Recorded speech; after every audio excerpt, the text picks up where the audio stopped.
नमस्कार. आपला महाराष्ट्र डिजिटल या यूट्यूब चॅनलच्या आपले बदलापूर या वृत्तवाहिनीवर तुमचं सगळ्यांचं स्वागत आहे.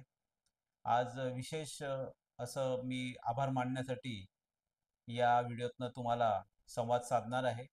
याचं कारण असं आहे की आपले बदलापूर या वृत्तवाहिनीने 1 लाख फॉलोअर्सचा टप्पा पार केलेला आहे.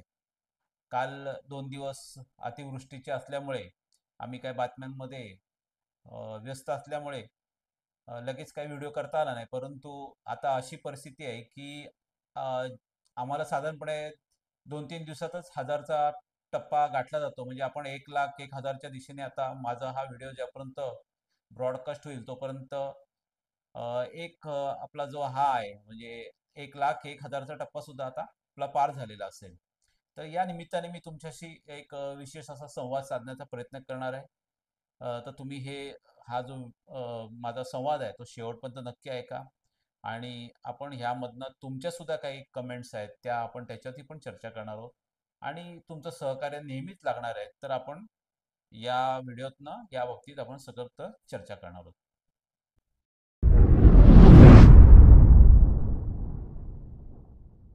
तर महत्वाचं असं आहे की साधारणपणे 26 जानेवारी 2020ला आपले बदलापूर या वृत्तवाहिनीचा आपण सुरुवात केली. म्हणजे एक दिवस अगोदर साधारणपणे आपण त्याचं अनावरणाचा कार्यक्रम ठेवला होता.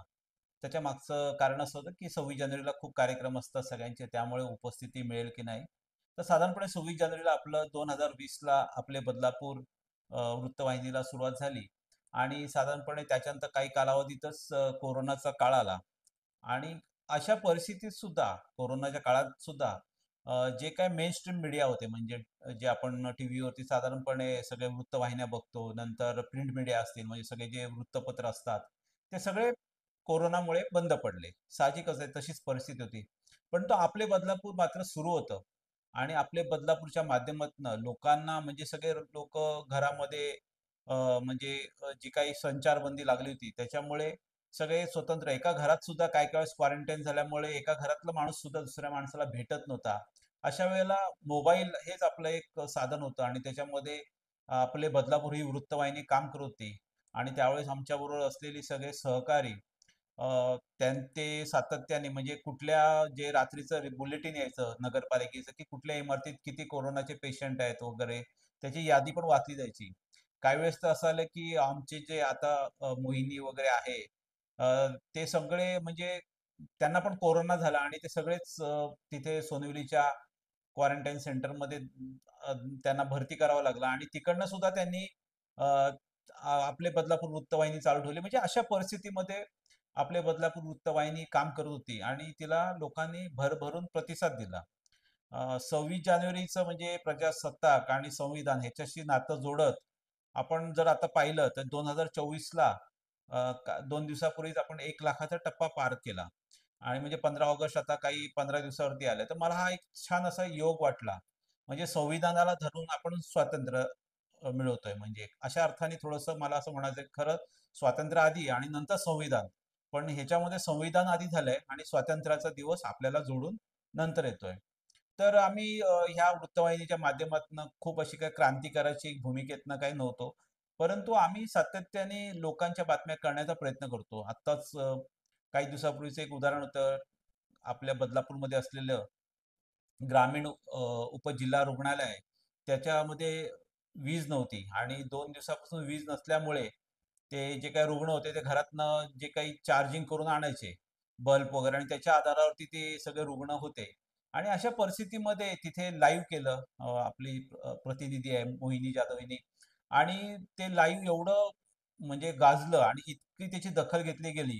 लोकांनी खूप संताप व्यक्त केला. मला ह्याच्यामध्ये लोकांचा खूप मोठा सहभाग असला पाहिजे. कारण का तुमच्या हातात आता काही नाहीये. सामान्य माणसाचं नेते किती ऐकतात, आमदार, खासदार हे कितपत ते गांभीर्याने घेतात हा मुद्दा आता सध्या खूप एक महत्त्वाचा मुद्दा आहे आणि तशा परिस्थितीत तुमच्या हातात काय आहे? तर तुमच्या हातात हे आपले बदलापूर सारखे जे काही डिजिटल मीडिया आहे, ते आहेत जे खरे प्रामाणिकपणे काम करतात लोकांसाठी.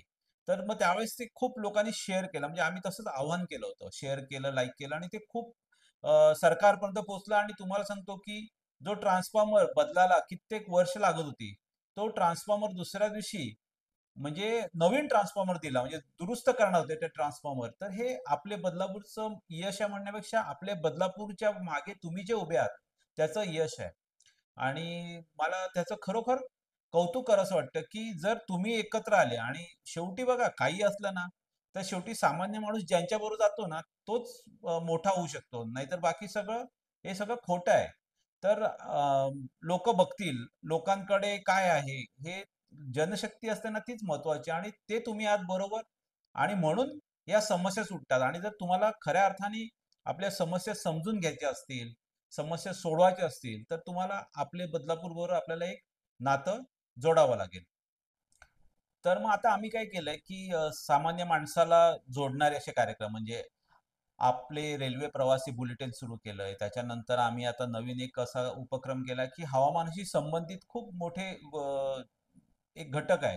तर अभिजित मोडक म्हणून आहेत, जे बदलापूरमध्येच राहतात आणि ते खूप असे हौशी हवामान अभ्यासक आहेत. त्यांच्या स्वतःच्या घरावरती त्यांनी यूएसएहून एक यंत्र आणून लावलेलं आहे आणि त्याच्यातनं ते अभ्यास करत असतात. तर त्यांना आपण विनंती केली.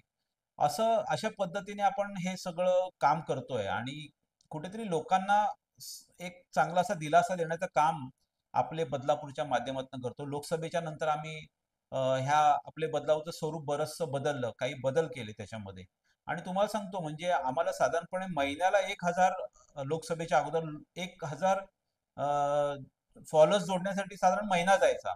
आता अशी परिस्थिती आहे, की लोकसभेनंतर तर आमचं एका दिवसात 1,000 झाले. त्याच्यानंतर कधी 5 दिवसात, 6 दिवसात, काही-काही वेळेस तर 2 दिवसात 1,000 दर्शक संख्या होते. याच्या मागचं कारण आम्ही बदललेलं स्वरूप. आम्ही सामान्य माणसाच्या समस्या दाखवायला लागलोय आता आणि थेट सामान्य माणसाशी बोलतो. त्याचा परिणाम आम्हाला दिसून आला. पण त्याचा एक थोडासा असा आम्हाला दुष्परिणाम असा झालाय, की काही राजकीय पक्षाचे जे नेते आहेत, म्हणजे सगळेच नाही, काही, तर ते आमच्यावरती अघोषित असा बहिष्कार टाकायला लागलेत. कारण का आम्ही खड्डे दाखवतोय, आम्ही लोकांच्या समस्या मांडतोय, लोकांना समस्या समजावून सांगतो. कारण पाणी पुरवठ्याची नेमकी समस्या काय? वीज पुरवठ्याची नेमकी समस्या काय? हे आम्ही लोकांना समजावून सांगतो. दिशाभूल करणारं जे काही वक्तव्य असतं, म्हणजे राजकीय लोक असतात, प्रशासकीय अधिकारी असतात, त्यांचं कुठेतरी अशा ह्या जे प्रबोधन होतं, जी माहिती मिळते, त्याच्यातनं त्यांचं पितळ उघडं पडतं आणि त्याच्यामुळे त्यांचा असा एक राग आहे काही लोकांचा आणि ते आमच्यावरती आम्हाला काही कार्यक्रमात त्यांच्या बोलवत नाहीत किंवा अ, जाणीवपूर्वक आम्हाला डावलतात. परंतु मला असं मत आहे, की आमच्याबरोबर जर सामान्य नागरिक असेल, तर त्यांच्या बहिष्काराने किंवा त्यांच्या आमच्यावरती जे काही हे आहे आम्हाला जे डावलण्याचा कार्यक्रम चाललाय त्यातनं काही साध्य होईल असं मला वाटत नाही. कारण का आमची बांधिलकी शेवटी सामान्य माणसाची आहे आणि त्यांना आम्ही धरून राहणार आहोत आणि म्हणून तुमच्याकडनं या निमित्ताने एक अपेक्षा अशी आहे, की आपले जे काही बातम्या असतात त्या तुमच्या भागाच्या नसल्या, तरी सुद्धा त्या ती समस्या माझी आहे असं समजून तुम्ही फक्त एक शेअर केलं, एक लाईक केलं ना, तरी खूप मोठं काम होईल ह्या समस्या सोडवण्यासाठी. म्हणजे तुमचं पाठबळ हे जे आतापर्यंत आम्हाला लागलेलं आहे, ते तुम्ही आम्हाला दिलं पाहिजे. कारण का एक स्थानिक वृत्तवाहिनी म्हणून जे मला नाही वाटत महाराष्ट्रामध्ये अशा पद्धतीचे वृत्तवाहिनी असेल जी सातत्याने काम करते. हवामान हवामानाचं जे काही हे आहेत, अंदाज आहे त्याच्यापासून सगळं रेल्वे प्रवासी सगळं सांगण्याचं काम आपण ह्या वृत्तवाहिनीच्या माध्यमातून करतोय.